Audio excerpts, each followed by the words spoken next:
मैं आनंद अपने channel Jain for education में आप लोगों को स्वागत करता हूं। आज हम लोग प्रायिकता गणित का एक उप विषय है के बारे में जानकारी प्राप्त करेंगे और इसका स्टैंडर्ड जो होगा क्लास 10 का होगा। आइए कक्षा को आगे लेके चलते हैं।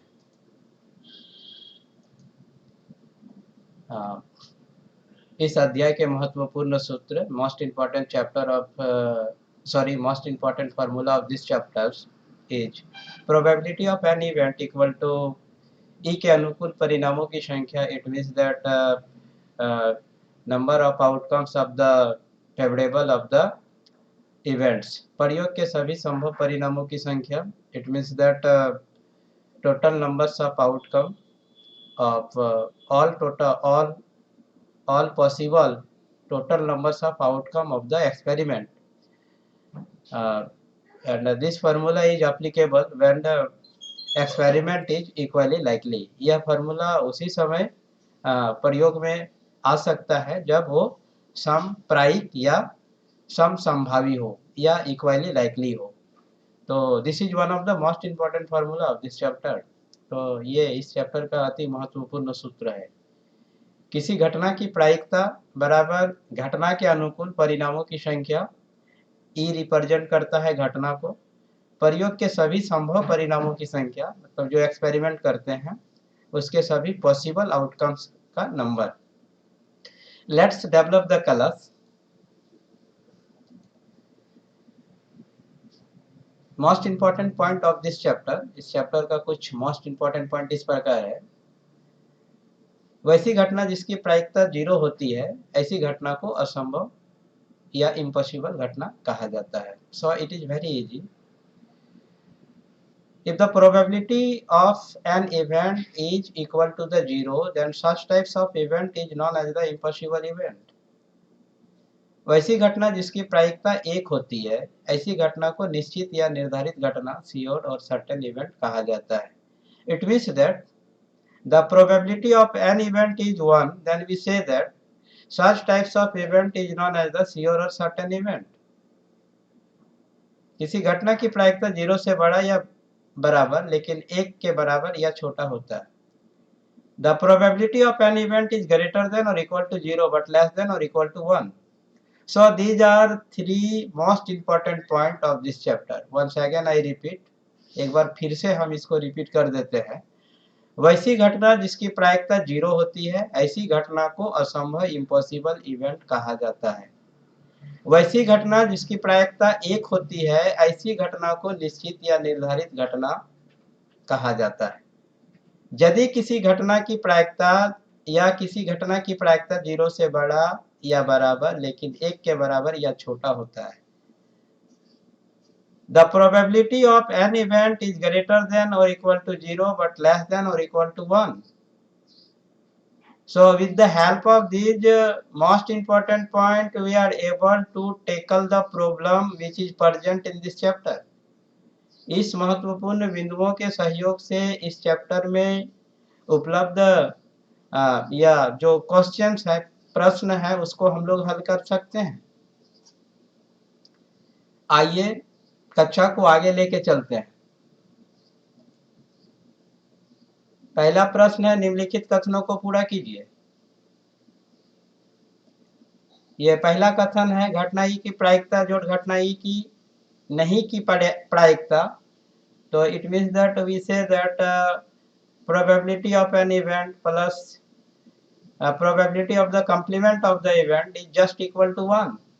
किसी घटना की प्रायिकता और घटना ई नहीं की प्रायिकता 1 के बराबर होता है। So the correct answer of this one will be 1। उस घटना की प्रायिकता जो घटित नहीं हो सकती है, ऐसी घटना कहलाती है। उस घटना की प्रायिकता जो घटित नहीं हो सकती है, उसकी प्रायिकता 0 होगी या 0 होगी। यह महत्वपूर्ण बिंदु में जो चर्चा की उसी से पता चल जाता है। ऐसी घटना असंभव या इम्पॉसिबल इवेंट कहलाती है। उस घटना की प्रायिकता जिसकी घटित होना निश्चित है 1 होता है। यह महत्वपूर्ण बिंदु से ही पता चल चुका है। ऐसी घटना को निश्चित या निर्धारित घटना कहा जाता है या कहलाती है। तो ये पहला रिक्त स्थान में एक आएगा और दूसरा रिक्त स्थान में निश्चित या निर्धारित घटना आएगा। किसी प्रयोग के सभी प्रारंभिक घटनाओं की प्रायिकताओं का योग एक होगा। अगर कोई एक्सपेरिमेंट करते हैं और उससे अलग अलग जितना बार एक्सपेरिमेंट करेंगे, उस एक्सपेरिमेंट प्रत्येक एक्सपेरिमेंट के इवेंट के प्रायिकता का एडिशन जो है 1 होगा। So in the blank we do write here 1, खाली जगह में हम लोगों को 1 लिखना होगा। किसी घटना की प्रायिकता, यह महत्वपूर्ण बिंदु से ही पता चल चुका है, 0 से बड़ा या बराबर होता है तथा 1 से छोटा या उसके बराबर होता है। तो निम्नलिखित कथनों को पूरा कीजिए। ये आपका उस अध्याय का, उस चैप्टर का पहला क्वेश्चन था और इसमें आपका 5 प्रश्न थे और इसमें लगभग 1 2 3 4 5 6 7 8 रिक्त स्थान थे। फिल इन द ब्लैंक्स से रिलेटेड ये क्वेश्चन था और हम लोगों ने इसको कर लिया और मैं ऐसा अपेक्षा रखता हूँ कि इसको समझने में कोई दिक्कत नहीं हुआ होगा। I hope that there is no problem to understand the explanation of this solution. So, question number 1 have 1 2 3 4 5 6 7 8 blanks.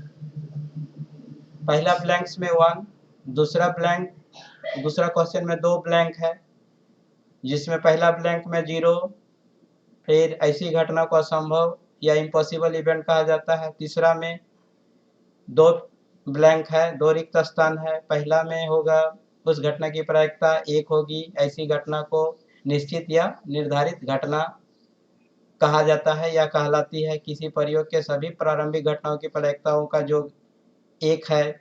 किसी घटना की प्रायिकता 0 से बड़ा या बराबर होती है, 0 से बड़ा या बराबर होती है तथा 1 से छोटा या उसके बराबर होती है। Let's develop the class. चलिए कक्षा को थोड़ा सा आगे लेके चलते हैं। निम्नलिखित प्रयोगों में से किन किन प्रयोग का परिणाम समप्रायिक है, स्पष्ट कीजिए। मैंने इक्वाली लाइकली, समसंभावी। देखिए, एक कार ड्राइवर कार चलाने का प्रयत्न करता है, कार प्रारंभ हो जाती है या कार चलना प्रारंभ नहीं होती है, तो ये इक्वाली लाइकली है कि नहीं? Equally likely it means that 2 में से कोई एक घटना होगा, या तो उसका कॉम्प्लीमेंट होगा, कॉम्प्लीमेंट क्लियर करता है कि नहीं होगा, या फिर वो घटना हो जाएगा। तो ये दोनों घटना की प्रायिकता को यदि हम जोड़ते हैं तो 1 आता है। तो एक कार ड्राइवर कार चलाने का प्रयत्न करता है, कार प्रारंभ हो जाती है या कार चलना प्रारंभ नहीं होती है। तो यदि कार सही हालत में हो तभी चलाने का प्रयत्न किया जाएगा तो कार जो है चालू होगा अथवा फिर नहीं होगा। या कार में यदि फ्यूल ही ना हो और कार जो है सही स्थिति में हो और यदि चलाने का, उसको स्टार्ट करने का प्रयास किया जाए तो फिर ये स्टार्ट नहीं होगा। तो under this condition this is not a equally likely statement. ये एक इक्वली लाइकली स्टेटमेंट नहीं है, संभावी घटना नहीं है। अब देखिए दूसरा देखते हैं। खिलाड़ी बास्केटबॉल को बास्केट में डालने का प्रयत्न करती है, वह बास्केटबॉल में बॉल डाल पाती है या नहीं डाल पाती है। तो एक्चुअली में खिलाड़ी बास्केटबॉल को बास्केट में डालने का प्रयत्न करती है, तो यहाँ पर तो इक्वली लाइकली होगा, या तो बास्केटबॉल बास्केट में चला जाएगा या बास्केटबॉल फिर बास्केट में नहीं चला जा सकता है। So it is an equally likely event और एक्सपेरिमेंट। ये इक्वली लाइकली एक्सपेरिमेंट है। एक सत्य असत्य प्रश्न का अनुमान लगाया जाता है, उत्तर सही है या गलत है। तो एक्चुअली में गेस की बात है, तो गेस से ये पता नहीं चलेगा कि ये सत्य है कि असत्य है। So we need the verification to know any statement either true और फॉल्स। अगर कोई स्टेटमेंट ट्रू या फॉल्स है तो हमको वहाँ पर वेरिफिकेशन की जरूरत होती है, अनुमान की नहीं। So it is not an equally likely event और एक्सपेरिमेंट। ये एक इक्वली लाइकली एक्सपेरिमेंट नहीं है। एक बच्चा का जन्म होता है, वह लड़की है या लड़का है। As per the text book it is an equally likely event, but here we discuss about यदि एक बच्चा का जन्म होता है तो बच्चा का पॉसिबिलिटी होता है कि वो ट्रांसजेंडर भी हो सकता है। तो ऐसी परिस्थिति में, ट्रांसजेंडर वाली परिस्थिति में, लड़का या लड़की ये दोनों में से कोई नहीं होगा। तो under this circumstances it is not an equally likely experiment, but book कहता है, एनसीईआरटी का बुक कहता है कि ये एक इक्वली लाइकली एक्सपेरिमेंट है। एनसीईआरटी ये मान चुका है, या ये जो स्टेटमेंट है वहाँ से जो आंसर आया है कि ये इक्वली लाइकली है। तो इसमें से जो बच्चा बर्थ लेगा या जन्म लेगा वो या लड़का या लड़की होगा। ये एकदम बिल्कुल बोल दिया कि वो ट्रांसजेंडर नहीं हो सकता है। सो आई डोंट नो, ये आप लोगों पर मैं छोड़ देता हूँ कि एक बच्चा जन्म होता है तो वह लड़की है या लड़का है। यह इक्वली लाइकली सांप्रायिक या समसंभावी है या नहीं है। आप लोग अपने कमेंट में इसको जरूर लिखिएगा और फिर हम लोग इसमें चर्चा करेंगे। तो हम लोग आज ये 2 प्रश्नों को हल किए इस चैप्टर का, कुछ महत्वपूर्ण बिंदु को जानने का प्रयास किए और कुछ महत्वपूर्ण सूत्रों को भी जानने का प्रयास किए। आप हमारे साथ इस क्वेश्चन के एक्सप्लेनेशन के या सॉल्यूशन के लास्ट तक बने रहे, उसके लिए आपको बहुत बहुत धन्यवाद। हो सकता है ये कक्षा आपके लिए उपयोगी हो, विशेष करके वैसे विद्यार्थियों के लिए जो कक्षा 10 में अध्ययन कर रहे हैं और इन दिनों टर्म 2 की परीक्षा लिखेंगे, उनके लिए ये कक्षा बहुत ही उपयोगी होगा। और बाकी के प्रश्नों को हम हल करेंगे। तब तक हमारे वीडियो लेक्चर के लिए आप वेट कीजिए और आप अपने कमेंट में ज़रूर लिखिए ये वीडियो आपको कैसा लगा। एक बार फिर से आप लोगों को धन्यवाद। Once again I thanks to all of you to stay with me till the last explanation of the question number 1 and question number 2.